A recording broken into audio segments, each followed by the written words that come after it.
Welcome to Womble Bond Dickinson's series of intellectual property top tips. Here, we aim to provide useful guidance on how to protect your investment and innovative efforts through intellectual property rights.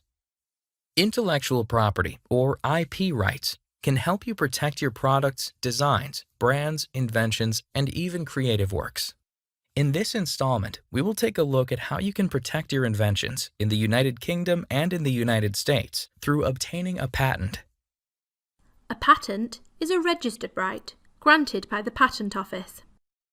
Where a patent is granted, the patent owner is awarded the exclusive right for a limited period to use the technology underpinning their innovative products or processes in return for revealing their inventions to the Patent Office and the public, and thus adding to the pool of human knowledge. Thus, patents are a way of encouraging development by giving inventors the exclusive right to exploit their invention commercially, either through making the product or using the process themselves, or granting the right to others in exchange for a royalty or fee. Patents are territorial, meaning that the rights are limited to the country or geographical area in which the patent has been granted. This means that, when you apply for a patent, the laws of the country or area where you seek protection will apply. So, let's start with the United Kingdom. In the UK, subject to a few exclusions, patents are available to protect products and processes which are new, inventive, and capable of industrial application. A patent will only be granted to the extent that an invention is new. An invention is new where, at the date you file your patent application, the invention has not been made generally available to the public. If the invention has been disclosed or made available before the application is filed, the invention may not be considered new and you may be prevented from securing a patent. It is for this reason that if you think you have an invention that is patentable, it is very important that you keep your idea secret. You can normally discuss your idea with a patent attorney or legal advisor because they will have obligations of confidentiality, but otherwise you should think about putting in place a confidentiality agreement if you need to discuss your invention with other people.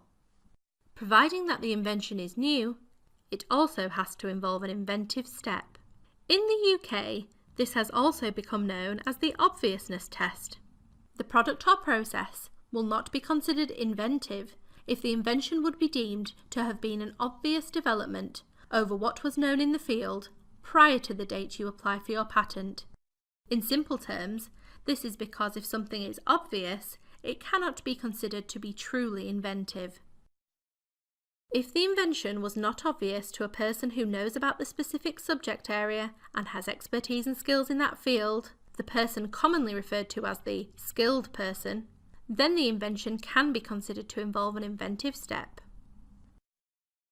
In addition to being new and not obvious, the invention must be capable of being made or put into practical use, and must not be expressly excluded from patent protection under the law. In the UK, such exclusions include, amongst other things, discoveries or mathematical or scientific theories, creative works including literature, art or music, computer programs, or methods of treatment or diagnosis in the care of humans or animals. Now let's look at the US. The Leahy-Smith America Invents Act, which transitioned the US from a first-to-invent regime to a first-to-file system, like that operated in the UK, sets out the requirements for inventions in respect of which you can be granted a patent in the US. This includes satisfying the subject matter eligibility requirement, the novelty requirement, and the non-obviousness requirement. Let's look at each of these in turn.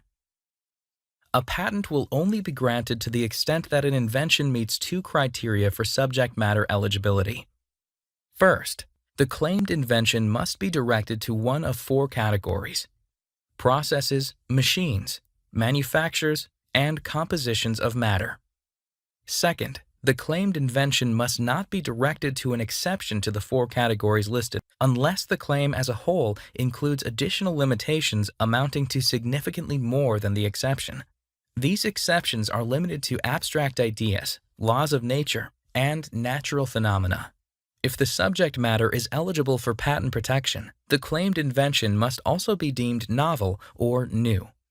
U.S. laws provide detailed requirements for novelty. However, generally speaking, subject to certain exceptions, a claimed invention will be regarded as novel as long as it was not patented, not described in a printed publication, such as a journal article, or not in public use, on sale, or otherwise available to the public before the filing date of the claimed invention. As previously mentioned, there are various exceptions to the rules, most notably of which, disclosures made by the inventor less than 1 year prior to the filing date of the patent application will not destroy novelty. In addition to being eligible subject matter and novel, a claimed invention must also be non-obvious, whereas novelty is an objective standard. Non-obviousness is much more subjective and is based on a greater number of considerations. The general standard is that a claimed invention will be regarded as non-obvious, provided that it would not have been obvious to a person having ordinary skill in the art before the filing date of the claimed invention. Thus, a determination of obviousness considers not only what is expressly described in other patents and printed publications, but also what would be expected to be generally known to others of similar skill in the field of the invention. The registration of an invention as a patent can be beneficial to the owner in a number of ways. You can protect your invention even when it becomes known to the public. For inventions that can be reverse engineered, patents are generally the most effective way to prevent third parties from exploiting your invention. While it lasts, it can act as a lawful barrier to entry against your competitors who must either not employ the technology described in the patent or, if you agree, pay you to make use of your invention. Your rights are clearly defined on a public register, which can make enforcing your rights against other companies or people who use the technology without your permission less time-consuming and less costly than proving breach of confidentiality or breach of contract claims. If you have an invention which you think could be patented, we encourage you to speak to an IP attorney before you speak to any third party, whether this be a friend, a contractor, a distributor, or even a potential investor.